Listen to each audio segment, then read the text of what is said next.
Covid మహమ్మారి సమయంలో బరువు తక్కువగా గల శిశువుల జననాలు భారత్లో 3% అధికంగా నమోదైనట్లు ఓ అధ్యయనం పేర్కొంది. కోవిడ్ క్లిష్ట పరిస్థితుల సమయంలో తక్కువ బరువుతో జన్మించిన శిశువులకు రెండింతలు ముప్పు వాటిల్లున్నట్లు తెలుస్తోంది. పరమైన సమస్యలు ఎదుర్కొంటారని జర్నల్ కమ్యూనికేషన్స్ మెడిసిన్ లో జరిగిన అధ్యయనం వెల్లడించింది. అలాంటి వారి సంఖ్య పెరిగితే దీర్ఘకాలంలో మానవ వనరులపై ప్రభావం పడుతుందని నివేదికను రూపొందించిన వారిలో ఒకరైన America Notre Dame university association professor Santosh Kumar తెలిపారు. ప్రపంచవ్యాప్తంగా ప్రతి 4 శిశువుల్లో ఒకరు ప్రపంచ ఆరోగ్య సంస్థ నిర్దేశించిన ప్రామాణిక బరువు 2.5 కిలోల కన్నా తక్కువ బరువుతో జన్మించినట్లు చెప్పారు.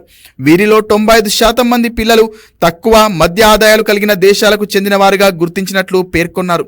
వీరిలో సగం మందికి పైగా దక్షిణాసియాలోనే జన్మించగా 2020 ఏప్రిల్ 2021 ఏప్రిల్ మధ్య జన్మించిన శిశువులు అంతకుముందు జన్మించిన శిశువులతో పోలిస్తే తక్కువ బరువుతో జన్మించినట్లుగా జర్నల్ కమ్యూనికేషన్స్ మెడిసిన్ అధ్యయనం ద్వారా తెలుస్తోంది. ఈ అధ్యయనం కోసం భారత్లో 2 లక్షల మందికి పైగా శిశువులను పరిశీలించింది. వీరిలో కోవిడ్ కు ముందు 1.92 లక్షల మంది, కోవిడ్ సమయంలో 12,000 మంది జన్మించిన శిశువులున్నారు. కోవిడ్ కు ముందు జన్మించిన వారిలో తక్కువ బరువుతో ఉన్న శిశువులు 17% ఉండగా కోవిడ్ సమయంలో జన్మించిన వారిలో 20% ఉన్నారు. కోవిడ్ సమయంలో జన్మించిన శిశువుల బరువు సగటున 11 గ్రాములు తక్కువగా ఉన్నట్లు తాజాగా జరిపిన అధ్యయనం ద్వారా వెల్లడైంది.